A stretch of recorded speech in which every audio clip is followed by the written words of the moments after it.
Ẹ kú dédé àsìkò yìí ní gbogbo ibi tí ẹ ti ń gbọ́ mi nílé lóko tàbí lẹ́yìn odi. Ẹ kú iṣẹ́, ẹ kú bó ṣe ń lọ. Ẹ jẹ́ kí a gbàdúrà lórí ètò Kò sí mìmì lénìí. Ayérayé ẹ ṣé o, Ọlọ́run aláàánú ẹ ṣé o, aláàbò wa ẹ ṣé o, alátìlẹ́yìn wa ẹ ṣé o, igi lẹ́yìn ọgbà wa ẹ ṣé o, àjíǹde àti ìyè ẹ ṣé o, olùrànlọ́wọ́ wa ẹ ṣé o, ọba tí ò jẹ́ káṣírí wa tú kó tó bọ̀ ẹ ṣé o, ọba tí kò jẹ́ ká tẹ̀bà ká máa wọ́bẹ̀ tá fún máa jẹ́ ẹ ṣé o, ọlọ́run tí kò jẹ́ ká kó bá wa ẹ ṣé o, ọba tí kò jẹ́ ká wà ní ọgbà wèrè ẹ ṣé o, ọlọ́run tí kò jẹ́ ká wà ní ọgbà ẹ̀wọ̀n ẹ ṣé o. A fi ìyìn ọpẹ́ ògo fún orúkọ yín Olúwa, ẹ gbọ́ ọpẹ́ wa, ọpẹ́ àti ìyìn wa kó ṣe ìtẹ́wọ́gbà lórí ètò Kò sí mìmì lénìí. Ẹ darapọ̀ mọ́ wa, ohun tí a ó yànnàná lénìí Olúwa jẹ́ kó ṣe ayé àti ọkàn àti ara wa ní rere, tó ti àgbàdúrà lórúkọ Jésù Kristi Olúwa wa, àmín. Kí ni ohun tí a fẹ́ gbé yẹ̀wò lénìí? Ohun tí a fẹ́ gbé yẹ̀wò lénìí ni májẹ̀mú tí ó wà nínú oyin, honey. Májẹ̀mú tí ó wà nínú oyin, honey.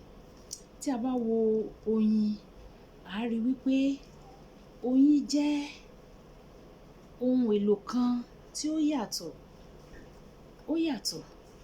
ó ní májẹ̀mú, ó yàtọ̀. Bí oyin ti yàtọ̀ náà ni ó jẹ́ ohun kan tó ń ṣiṣẹ́ ọ̀tọ̀. Oyin yàtọ̀, ó ń ṣiṣẹ́ ọ̀tọ̀. Àwọn tó máa ń lò pàápàá, àwọn ènìyàn ọ̀tọ̀ ló máa ń lò. Fún àpẹẹrẹ, ṣé ẹ mọ̀ wípé nínú Bíbélì, nígbà tí a bí Jòhánù onírìbọmi, ṣé ẹ mọ̀ wípé oyin ìgàn ni oúnjẹ rẹ̀? Nítorí pé Jòhánù jẹ́ wòlíì tí ó yàtọ̀, ọ̀tọ̀, wòlíì tó yàtọ̀ ni. Oyin ìgàn ló ń jẹ, kì í jẹ àwọn oúnjẹ irú eléyìí tá à ń jẹ yìí. Oyin ìgàn ló ń jẹ. Nípa jíjẹ oyin ìgàn yẹn, ó kún fún ẹ̀mí mímọ́, agbára ẹ̀mí mímọ́, ó kúnnú ẹ̀, agbára ẹ̀mí mímọ́, ó túbọ̀ ń dàgbà sí nínú rẹ̀. Agbára ẹ̀mí mímọ́ ó túbọ̀ ń dàgbà sí nínú ayé Jòhánù, nítorí oyin ìgàn ni ó jẹ. Tá bá dẹ̀ tún wo àwọn ìwé mímọ́, àwọn wòlíì tó jẹ́ wòlíì Ọlọ́run, tí Ọlọ́run ń lò, tí Ọlọ́run ń yàn, àwọn tó jẹ́ àṣàyàn, ọ̀pọ̀lọpọ̀ ìgbà ni Ọlọ́run máa ń sọ fún wọn wípé, ó máa ń sọ fún àwọn òbí wọn wípé, ọmọ báyìí báyìí o, ẹ má fún ní oúnjẹ o, oyin ni kí ẹ máa fún wọn. Fún àpẹẹrẹ náà, tá bá wo ìwé àwọn onídàájọ́, tá ka ìtàn Sámsónì, a rí wípé oyin náà wà lára oúnjẹ tí Sámsónì ń jẹ. Oyin, àwọn wòlíì Ọlọ́run, oyin, àwọn èèyàn tí ó yàtọ̀, oyin, nítorí agbára tí ó wà nínú oyin,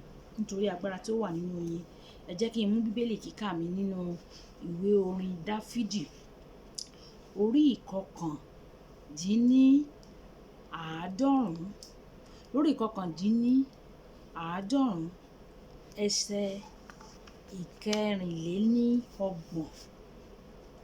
ìkẹrìnléníọgbọ̀n, tí ó kà báyìí pé, nígbà náà májẹ̀mú mi ni èmi kì yóò dà, bẹ́ẹ̀ ni èmi kì yóò yí ohun tí ó ti ètè mi jáde padà. Májẹ̀mú mi ni èmi kì yóò dà, bẹ́ẹ̀ ni èmi kì yóò yí ohun tí ó ti ètè mi jáde padà. Kí ni à ń gbé yẹ̀wò? À ń gbé yẹ̀wò májẹ̀mú tí ó wà nínú oyin. Ọ̀pọ̀lọpọ̀ nínú wa kàn máa ń wo oyin báyẹn. Àwa gan a mọ iṣẹ́ tí oyin ń ṣe. A mọ̀ wípé bí oyin ṣe wà yẹn, ó ní májẹ̀mú tí Ọlọ́run ní pẹ̀lú oyin. Fún àpẹẹrẹ, májẹ̀mú àkọ́kọ́, oyin kì í expire. Kò sí ohun tó wà nínú ayé yìí tí kì í expire, àfi oyin nìkan. Oyin kì í expire. Ẹ gbé oyin ẹ rọ́ sínú ìgò, oyin yẹn kó lo ọdún 10 ń bẹ̀, téèstì tó ti ní yẹn náà ló sì máa ní, kò ní expire. Àṣẹ kan nìyẹn, májẹ̀mú kan nìyẹn tí Ọlọ́run bá oyin dá. Ìwọ ènìyàn gan òun expire, torí kò sí bó ṣe dàgbàdàgbà tó, ó máa tó ìgbà kan tó jẹ́ pé agbára á lọ, ènìyàn á kú, ènìyàn á expire. Ṣùgbọ́n oyin, nítorí májẹ̀mú tí Ọlọ́run ti bá dá, oyin kì í expire. Kò sóye ọdún tó lò, kò kì í expire. Kì í sì sọ agbára ẹ̀ nù, kì í sọ agbára nù, kì í expire. Májẹ̀mú oyin nìyẹn. Kì í expire. Oyin dẹ̀ ní àwọn iṣẹ́ tó ń ṣe, àwọn iṣẹ́ tí oyin ń ṣe tó jẹ́ à ń fi oyin wo ojú ọgbẹ́ sàn. Tí ènìyàn bá ní ojú ọgbẹ́, tó bá rí oyin tó jẹ́ ògidì, tó bá fi ń clean, tó fi ń nu ojú ọgbẹ́ yẹn, ojú ọgbẹ́ yẹn á máa wòsàn díẹ̀ díẹ̀, á sì sàn pátápátá. Kódà bí ènìyàn bá ní kòkòrò lára pàápàá, tó bá ń lo oyin sí, oyin á wòsàn, oyin á wòsàn. Ó jẹ́ kí n rántí ìgbà kékeré, mo ní ọmọdékùnrin kan, ó jẹ́ àbúrò sí mi, etí máa ń sábà dùn gbà yẹn. Wọ́n á ní ó yá, ẹ bá fi oyin sí etí, ẹ tọ́ oyin sí. Ó túmọ̀ sí wípé oyin ń ṣe ìwòsàn etí. Wọ́n á foyin sí, wọ́n á fi òwú sí, etí yẹn dẹ̀ sàn, etí yẹn sàn. Májẹ̀mú tó wà nínú oyin. Májẹ̀mú míì tó tún wà nínú oyin ni wípé oyin jẹ́ ohun tó jẹ́ wípé àwọn èèyàn ló máa ń wá kiri. Àwọn ènìyàn náà máa ń wá oyin kiri nítorí adùn ẹ̀. Ibi tó oyin bá dúró sí làwọn èèyàn ti máa lọ, wọ́n máa ti lọ bá, náà lọ máa kó afárá oyin. Òun ò kì í struggle pé kó máa struggle káàkiri. Òun ò kì í fò kiri bíi housefly, eṣinṣin. Bí eṣinṣin ṣe ń fò káàkiri ní tiẹ̀ tá máa polongo ara ẹ̀ yẹn. Àṣẹ ìrọ̀rùn ni. Ibi tó oyin bá ti jókòó sí, ibẹ̀ ni àwọn tó nílò ẹ̀, ibẹ̀ náà ti lọ bá. Àwọn èèyàn ni wọ́n máa ń wá kiri. Bóyá jẹ́ kí n máa sọ pé tàkọ́kọ́ yẹn, májẹ̀mú tí kì í jẹ́ kí oyin expire. Ìwọ náà gẹ́gẹ́ bí Kristẹni kò yẹ kó expire. Fún àpẹẹrẹ, ìwọ olùṣọ́ àgùntàn, o ò gbọ́dọ̀ expire. Agbára tí o ti ní láti ìgbà ọ̀dọ́ yẹn, Ọlọ́run gbọ́dọ̀ tún máa jẹ́ kó máa pọ̀ sí ni. Wò ó, nígbà tí Mósè tó ń kó àwọn ọmọ Ísírẹ́lì lọ sí ilẹ̀ ìlérí, ṣé o mọ̀ wípé nígbà tí ó dé ìpele kan kò lè tẹ̀síwájú, ló fi wá hand over fún Joshua. Agbára rẹ gbọ́dọ̀ máa pọ̀ sí ni, agbára rẹ gbọ́dọ̀ máa tẹ̀síwájú ni, nítorí oyin kì í expire. Ìwọ fúnra ẹ̀ gan lè béèrè kó sọ wípé Olúwa, ìwọ ni ó fàṣẹ fún oyin tí ò jẹ́ kó oyin expire. Ọlọ́run má jẹ́ kí n expire. Agbára rẹ nínú ayé mi má jẹ́ kó expire. Gẹ́gẹ́ bí ọmọ Ọlọ́run, o gbọ́dọ̀ máa béèrè, kó máa fi gbàdúrà. Ọlọ́run oyin kòkòrò lásán ni lóyin, kò expire. Ọlọ́run má jẹ́ kí n expire. Ìkejì tí mo tún sọ ni wípé oyin ibi tó bá wà làwọn èèyàn máa ń sàtọ̀ lọ. Sọ pé ibi tí mo wà ní kólóore mi máa wá mi rí. Apart from pé àwọn èèyàn máa ń wá lọ, ibi tí afárá ẹ̀ wà máa ń wá lọ. Tó o bá bu oyin sílẹ̀ ńlẹ̀ báyìí, kó tó ṣẹ́jú pẹ́, àwọn èèrà wọ́n á ti wá bò ó. Ibi tí oyin bá dúró sí, lèèrà ti máa wá bò ó. Inú ibi tí oyin bá wà ní afárá ẹ̀ làwọn èèyàn ti máa tọ̀ lọ bá. Wàá sọ fún Ọlọ́run pé ibikíbi tí mo bá wà, jẹ́ kí àwọn olóore mi máa wá mi wá. Má jẹ́ kí n bẹ̀bẹ̀ fún oore. Jẹ́ kí àwọn ènìyàn máa bẹ̀bẹ̀ láti ṣe mí lóore. Àṣẹ oyin nìyẹn. Ibi tó oyin bá jókòó sí, ibẹ̀ làwọn èèrà máa péjọpọ̀ wá bá. Ibi tí afárá oyin bá wà, ibẹ̀ làwọn èèyàn máa ti lọ pé mo fẹ́ afárá oyin. Àwọn èèyàn fúnra wọn náà máa lọ bá ńbẹ̀, tá lọ bá níbi tó wà. Àdúrà kan nìyẹn. Wàá sọ di àdúrà wípé Olúwa, kò ní fi ṣe ibi tí mo lè wà. Ìlú ọba ní, ìlú aláwọ̀ funfun ní, ìlú aláwọ̀ pupa ní, ìlú aláwọ̀ dúdú ní. Olúwa jẹ́ kí àwọn ènìyàn wá mi wá kí wọ́n ṣoore ọwọ́ wọn fún mi, jẹ́ kí wọ́n ṣoore ọwọ́ wọn fún mi. Ìkẹta tí màá tún gbé yẹ̀wò nínú májẹ̀mú ti oyin yẹn ni pé afárá oyin kì í fi afárá rẹ̀ sílẹ̀ o. Tí àwọn ènìyàn bá wá oyin lọ, tí wọ́n bá mú oyin, tí wọ́n bá fún oyin yẹn tán fún, tí wọ́n bá mú afárá oyin yẹn tí wọ́n bá fi í lẹ̀, tí wọ́n bá mú afárá oyin lọ, kò ní fi ṣe ibi tí wọ́n mú afárá oyin lọ bó ti jìnnà tó. Oyin yẹn á padà lọ bá afárá ẹ̀ níbi tí afárá oyin bá wà. Oyin yẹn á fò lọ síbẹ̀. Fún àpẹẹrẹ, ká sọ wípé bóyá àwọn èèyàn mú oyin láti ìlú Èkó, wọ́n mú afárá oyin lọ sí ìlú Àbújá. Oyin á fò láti ìlú Èkó, á sì fò lọ sí ìlú Àbújá, á lọ bá afárá ẹ̀ níbẹ̀. Kí ló ń sọ fún wa? Ó ń sọ fún wa wípé o ò gbọ́dọ̀ gbàgbé ìpilẹ̀ṣẹ̀ rẹ. Bíbélì sọ wípé Kristi ni ìpilẹ̀ṣẹ̀, olùpilẹ̀ṣẹ̀ àti aláṣepé ìgbàgbọ́ wa. Má jẹ́ kí ohunkóhun kó ya ìwọ àti Kristi gẹ́gẹ́ bí ọmọ Ọlọ́run. Má jẹ́ kí ohunkóhun kó ya ìwọ àti Kristi.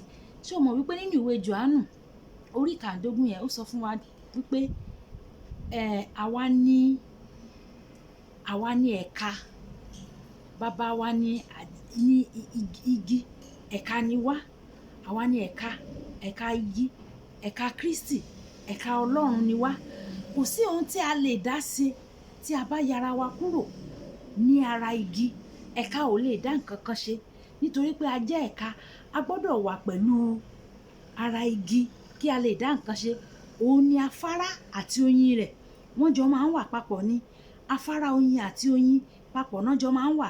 Tí o bá mú afárá kúrò lára oyin, oyin á wá afárá lọ.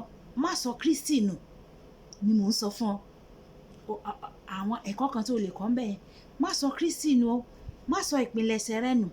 Má sọ olùtọ́ rẹ nù. Má sọ olùkọ́ rẹ nù. Má sọ ẹ̀mí mímọ́ nù. Ẹ̀mí mímọ́, èyí tí a fi ṣèdìdí wa ká ní àkókò tí a wà yìí, má sọ nù. Ọlọ́run ò ní jẹ́ kí ẹ̀mí mímọ́ ó dágbére fún wa o. Ẹ̀mí mímọ́ ò ní fi wá sílẹ̀. Má sọ Kristi nù. Ṣé o mọ̀ wípé oyin, kòkòrò tí à ń pè ní oyin, ìgbẹ́ ìdí ẹ̀, ìgbẹ́ tó yà jáde yẹn, ìgbẹ́ yẹn ni ó ń fún wa ní afárá oyin. Ìgbẹ́ yẹn ni àwọn ènìyàn máa ń kó tí ìgbẹ́ ẹ̀ gangan lóyin tá à ń lá tó ń dùn. Ó túmọ̀ sí pé gbogbo nǹkan gẹ́gẹ́ bí Kristẹni, nǹkan tí àwọn ènìyàn bá rí pé ó dà pé ó kù díẹ̀ káàtó nínú ayé arábìnrin yìí àbí arákùnrin yìí, ó tún sì máa jẹ́ ìbùkún fún ẹlòmíràn. Nǹkan tí àwọn èèyàn sì ń wò nínú ayé ẹ pé kíní yìí ó ṣe díẹ̀, ó kù díẹ̀ káàtó àbí nǹkan báyìí, ìbùkún ló máa tún jẹ́ fún ẹlòmíràn. Pé kò ní fi ṣe ohun tó ń là kọjá, kò ní fi ṣe ìdojúkọ tó dojúkọ, kò ní fi ṣe ogun tó ń jà. Ogun tó ń jà yẹn á tún fi jẹ́ ìbùkún fún ẹlòmíràn ni. Nítorí pé nínú ogun tó ń là kọjá yẹn, àwọn kan á jẹ́ alábùkún tó jẹ́ pé wàá tún máa sọ̀rọ̀ fún pé ogun báyìí mo là kọjá báyìí. Mo sọ nǹkan kan tó jọ bẹ́ẹ̀ ní ọ̀sẹ̀ mélòó kan sẹ́yìn tí mo sọ pé ní àkókò ọ̀dá, àkókò ọ̀dá yẹn tó ń là kọjá, ogun tó ń là kọjá yẹn, ó tún fi ń mú àwọn kan lọ́kàn le ni. Wàá tún fi mú ọkàn wọn sanra. Mo rò pé a rí ẹ̀kọ́ kan tàbí òmíràn kọ́ nínú ohun tí mo mú wá lénìí. Àwọn ẹ̀kọ́ májẹ̀mú tí a lè kọ́ lára oyin, òun ni mo mú wá lénìí. Ẹ jẹ́ kí a gbàdúrà. Ẹ jẹ́ ká sọ fún Ọlọ́run pé bàbá mi, Olúwa, oyin bí ó ti jẹ́ kòkòrò tó, ó bá dá májẹ̀mú, ó sì dá májẹ̀mú rẹ pẹ̀lú oyin. Èmi tí mo wá jẹ́ ènìyàn tí ó dá ní àwòrán ara rẹ, Ọlọ́run, májẹ̀mú tó bá mi dá, Ọlọ́run ó bá mi dá májẹ̀mú ẹ̀mí gígùn, ó bá mi dá májẹ̀mú àlàáfíà, ó bá mi dá májẹ̀mú inú tí ó yè kóró. Olúwa, àwọn májẹ̀mú yìí, Olúwa jẹ́ kó wá sí ìmúṣẹ. Olúwa jẹ́ kó wá sí ìmúṣẹ. Bí o ti bá oyin dá májẹ̀mú tí o ò dá májẹ̀mú tó bá oyin dá, Olúwa, ẹ̀mí ènìyàn tó dá láwòrán ara rẹ lélẹ́yìí, Olúwa, májẹ̀mú rẹ jẹ́ kó wá sí ìmúṣẹ nínú ayé mi.